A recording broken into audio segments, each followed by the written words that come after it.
साथियों नमस्कार। आज हम नए टॉपिक के साथ आपके बीच उपस्थित हैं, जिसे संक्रांति के नाम से जानते हैं। हमारी पृथ्वी जो है सूर्य के सामने दो प्रकार की गति कर रही है, जिसे हम दैनिक गति और दूसरा वार्षिक गति के नाम से जानते हैं। दैनिक गति का मतलब ये है कि अपने अक्ष पर पृथ्वी एक चक्कर 24 घंटे में पूरा कर लेती है, इसको दैनिक गति कहते हैं। 24 घंटे में दिन और रात दोनों होता है और 24 घंटे के एक गति को दैनिक गति के नाम से जानते हैं। और सूर्य के चारों तरफ इस तरीके से चक्कर लगाने की प्रक्रिया को वार्षिक गति कहते हैं। हम बीच में सूर्य है और दोनों गति करते हुए ये भी गति कर रही है और इसी के साथ साथ ये भी गति कर रही है। इस दोनों गतियों को मिला करके जब एक गति पूरी होती है तो इसको वार्षिक गति कहते हैं। 365 से 1/4 दिन में यह गति पूरी करती है। ध्यान देने वाली बात यह है कि हमारी ये पृथ्वी अपने अक्ष पर 23.5 डिग्री अंश झुकी हुई अवस्था में सूर्य के चारों तरफ से चक्कर लगा रही होती है। अब ये 23.5 डिग्री अंश झुका हुआ है। सपोज करिए यहाँ पर सूर्य है, यहाँ पे पृथ्वी है, तो जाहिर सी बात है सूर्य का सीधा प्रकाश ये मकर रेखा पर पड़ रहा है, ये भूमध्य रेखा है, ये कर्क रेखा है, और इस समय सीधा प्रकाश मकर रेखा पर पड़ रहा है। इसका मतलब है उत्तरी गोलार्ध में शीत ऋतु होगी और दक्षिणी गोलार्ध में ग्रीष्म ऋतु होगी, और ये कंडीशन होगा। फिर ये घूमते घूमते यहाँ पर आ जाएगा।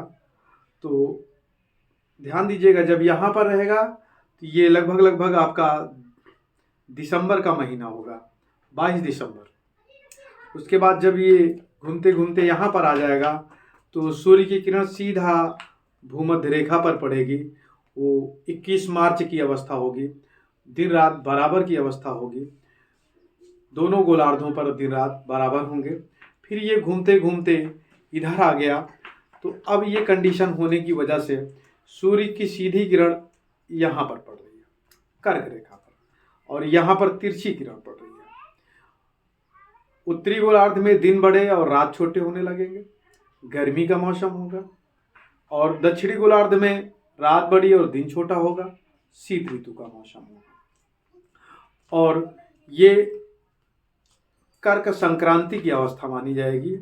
21 जून के पास में सूर्य कर्क रेखा पर सीधा चमक रहा होता है। फिर ये घूमते घूमते यहाँ पर आ जाती है जब पृथ्वी, तो कंडीशन ये होता है कि भूमध्य रेखा पर सूर्य की किरणें सीधी पड़ती हैं। वो होता है 23 सितंबर का महीना, और सूर्य यहाँ पर लंबवत चमक रहा होता है। फिर पुनः 21 मार्च वाली कंडीशन लागू होती है, दिन और रात बराबर होते हैं।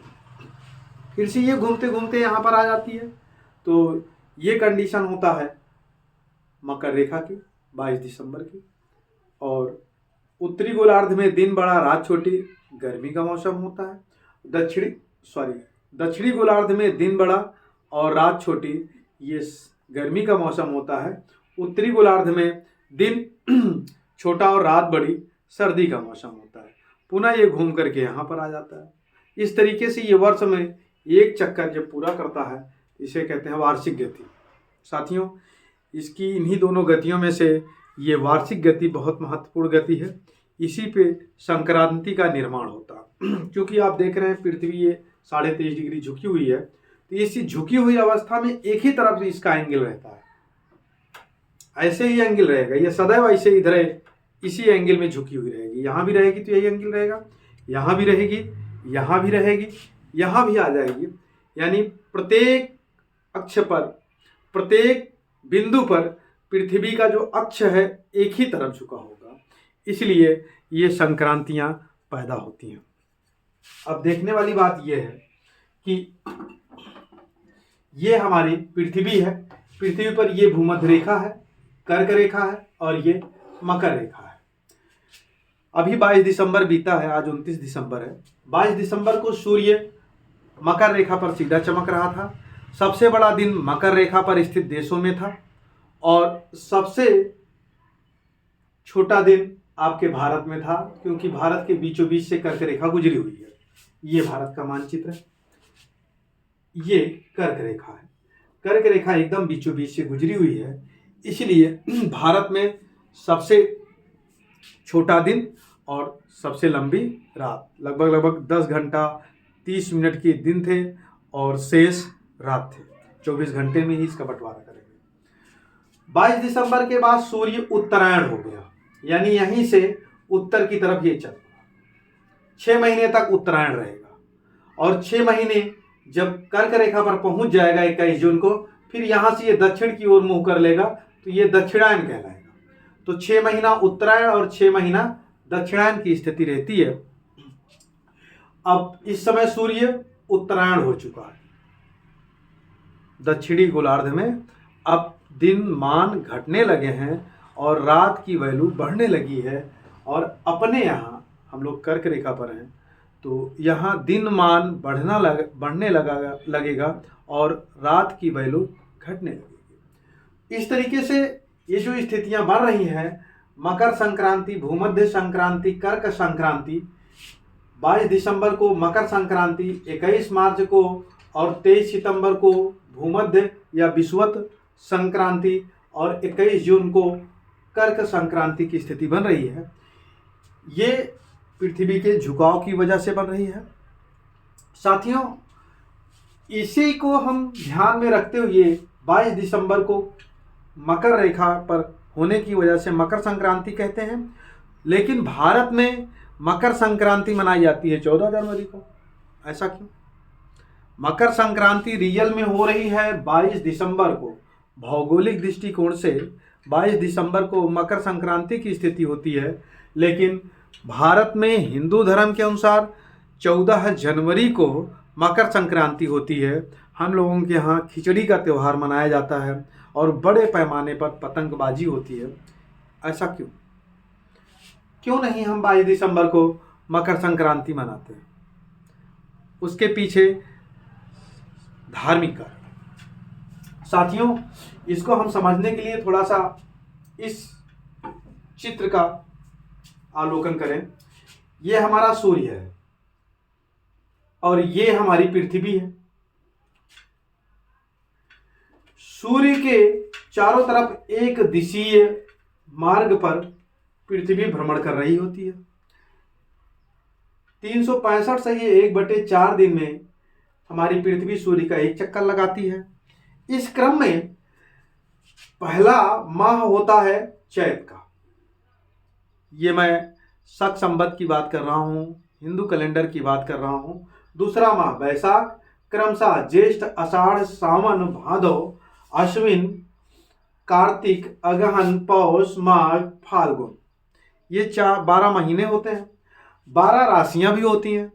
मेष, वृषभ, मिथुन, कर्क, सिंह, कन्या, तुला, वृश्चिक, धनु, मकर, कुंभ, मीन। पहली राशि मेष है और अंतिम राशि मीन है। ये विभिन्न प्रकार की राशियां हैं। प्रत्येक राशि में हमारी पृथ्वी लगभग एक महीना गुजारती है। ये आप देख रहे हैं, 21 मार्च से 19 अप्रैल तक मेष में पृथ्वी रहती है, और वृषभ राशि 20 अप्रैल से 21 मई तक, मिथुन 21 मई से 20 जून तक, कर्क 21 जून से 22 जुलाई तक, सावन 23 जुलाई से 22 अगस्त तक, कन्या 23 अगस्त से 22 सितंबर तक, और तुला 23 सितंबर से 22 अक्टूबर तक, कार्तिक 23 अक्टूबर से 21 नवंबर तक, धनु 22 नवंबर से 21 दिसंबर तक, मकर 22 दिसंबर से 19 जनवरी तक, कुंभ 20 जनवरी से 18 फरवरी तक, और मीन 19 फरवरी से 20 मार्च तक। ये पूरे एक साल के कैलेंडर में हमारी पृथ्वी विभिन्न राशियों से होकर के सूर्य का चक्कर लगा रही होती है, और विभिन्न राशियों में एक एक माह वह समय बिता रही होती है। उस समय सूर्य का जो प्रकाश हमारी पृथ्वी पर पड़ रहा होता है, उसके प्रकाश के प्रभाव में हमारे यहाँ विभिन्न प्रकार की ये माह का निर्माण होता है, और उन माह की अपनी एक वैल्यू है। हमारा कैलेंडर जो है सूर्य और चंद्रमा दोनों पर आधारित है। इसलिए आप देखिए पहला महीना है चैत का, ध्यान दीजिएगा, ये चैत महीना हम लोग गेहूं का कटान का महीना होता है और उस समय हम धन धान्य से पूर्ण होते हैं, इसलिए सबसे पवित्र महीना होता है। अब जरा इस चैत महीना को हम चैत से जोड़ दें तो एक अलग अर्थ निकलता है। जो बौद्ध धर्म में चैत्य है, यानी जहाँ जहाँ पर बुद्ध स्तूप बने हुए हैं उसको चैत्य कहा जाता है, वो एक पवित्र स्थल माना जाता है। तो उस चैत से चैत माह का निर्माण हुआ, ऐसा महसूस हो रहा है यहाँ पे। इसका मतलब ये शक संवत जो है बुद्ध धर्म के समय यानी सिंधु घाटी सभ्यता के समय से लेकर आज तक चला आ रहा है। यह हमारी विरासत की सबसे नवीनतम पहचान है। आगे भी ऐसे ही महीनों के नामकरण ये सावन माह श्रवण माह से है। हम उपदेश देने निकला करते थे, अर्थात बौद्ध जो गुरु होते थे उस समय बौद्ध भिक्षु बाहर निकल करके उपदेश दिया करते थे, इसलिए श्रवण महीना है। इस 4 माह तक वो लोग नहीं उपदेश देते थे। बहुत सारी इसकी कहानियां हैं, आप इतिहास में पढ़ते हैं। तो विभिन्न महीनों का ये जो समय है पृथ्वी का उसी सूर्य के सम्मुख घूम करके समय बिताने का महीना होता है। हिंदू धार्मिक दृष्टिकोण से देखा जाए तो ये कुंभ राशि से धनु राशि से मकर राशि में प्रवेश को हम लोग मकर संक्रांति मानते हैं और ग्रेगोरियन कैलेंडर के हिसाब से 22 दिसंबर को हम लोग मकर संक्रांति मानते हैं।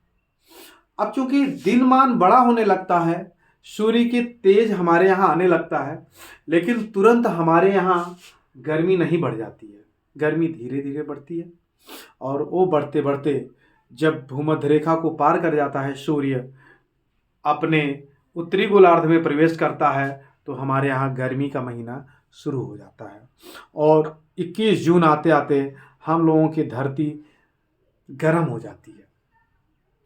ये पूरा का पूरा धरातल एकदम हीट आइलैंड बन चुका होता है और फिर मानसूनी हवाएं अरब सागर से धरातल की ओर आकर्षित होती हैं और नमी लेके आती हैं और भारत के विभिन्न भूभागों में विभिन्न मात्रा में वर्षा करती हैं।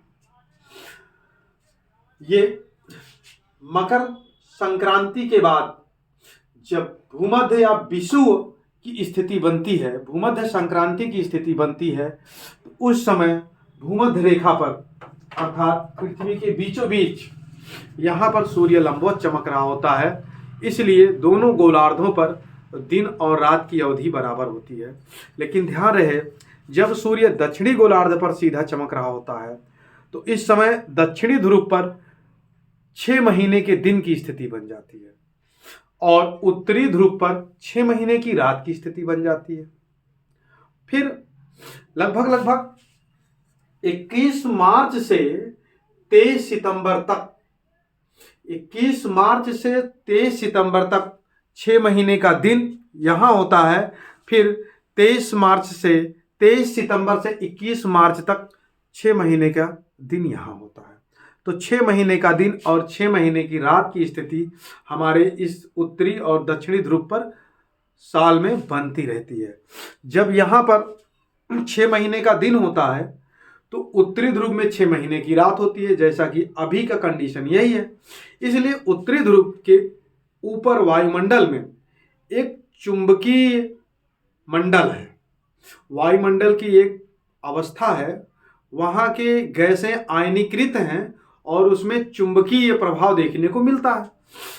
सूर्य से आने वाली इलेक्ट्रोमैग्नेटिक किरणें वो उस चुंबकीय मंडल में प्रवेश जब करती हैं तो आयनीकृत गैसें उसको पा करके प्रज्वलित हो जाती हैं और विभिन्न प्रकार की रंगों से ये ऐसा लगता है जैसे बरसात हो रही है प्रकाश की। और इस वायुमंडल के ऊपर यानी इस एरिया के वायुमंडल में बड़े पैमाने पर प्रकाश प्रज्वलित हो जाया करती है, उसको कहते हैं उत्तरीय ध्रुवीय प्रकाश, सुमेरु या अरोरा बोरियालिस। ये प्रकाश रात्रि में इतना बढ़िया दिखता है, एकदम उत्तरी ध्रुव के पास नहीं होता, उत्तरी ध्रुव के बाहर इस परिधीय क्षेत्र में, जिसको हम अयनवर्तीय क्षेत्र कहते हैं, ये स्विट्जरलैंड के आसपास वाले एरियाज में, स्वीडन के आसपास वाले एरियाज में, यहाँ से लेकर के इस क्षेत्र में अलास्का होती है, कनाडा के उत्तरी क्षेत्र में बड़े पैमाने पे प्रकाश ये दिखाई देता है। पर्यटक वहाँ इसी प्रकाश को रात्रि में देखने के लिए जाया करते हैं। ऐसा लगता है जैसे लाइट शो चल रहा होता है, बहुत बढ़िया दृश्य दिखता है। ये अरोरा बोरियालिस के नाम से जानते हैं। और जब सूर्य उत्तरी गोलार्ध में आ जाता है और उत्तरी ध्रुव पर 6 महीने का दिन शुरू हो जाता है, तब दक्षिणी ध्रुव पर 6 महीने की रात शुरू हो जाती है। उस समय जब यहाँ रात्रि आ जाती है तो बड़े पैमाने पर दक्षिणी ध्रुव के चारों तरफ इस परिधि में अयनवर्तीय, दक्षिणी अयनवर्तीय रेखा के सहारे अरोरा ऑस्ट्रालिस या दक्षिणी ध्रुवीय प्रकाश या कुमेरु के नाम से यहाँ का चुंबकीय मंडल जो है, वायुमंडल की एक परत है, वो प्रज्वलित हो जाती है और विभिन्न प्रकार के लाइट शो का आयोजन दृश्य यहाँ देखने को मिलता है। ये केवल धरती के अंदर जो चुंबकीय क्षेत्र है वो और वायुमंडल में आयनीकृत गैसें और सूर्य से निकलने वाली जो सौर लपटें हैं, वो सूर्य के चारों तरफ के परिमंडल को पार करके पृथ्वी के वायुमंडल में जब प्रवेश करती हैं, इलेक्ट्रोमैग्नेटिक किरणें वो इस आयनीकृत गैसों से टकरा करके प्रकाशित हो जाती हैं और वो प्रकाश हमारे इस वायुमंडल को नुकसान नहीं पहुंचा पाती। उसका मुख्य कारण है उत्तरीय चुंबकीय ध्रुव और दक्षिणी चुंबकीय ध्रुव। इसको हम इस रूप में बोलते तो हैं, लेकिन ऐसा होता नहीं है। दक्षिण की तरफ उत्तरीय चुंबकीय ध्रुव है और उत्तर की तरफ दक्षिणी चुंबकीय ध्रुव है। ये वायुमंडल में आ रही इलेक्ट्रोमैग्नेटिक किरणों से पृथ्वी को बचाने का काम करती हैं। पृथ्वी का वायुमंडल केवल यहाँ रंगीनमय हो जाता है, आग की तरह जल नहीं जाता है कि जलने के बाद वो धुआं देने लगे। वो केवल लाइटिंग शो वाली कंडीशन बन जाती है। जैसे स्विच ऑन आप करिए तो प्रकाश जलता बुझता है, वही कंडीशन यहाँ चारों तरफ देखने को मिलता है। बहुत सुहावना दृश्य होता है। सतरंगी किरणें यहाँ पर एक साथ में देखने को मिल जाया करती हैं। धन्यवाद।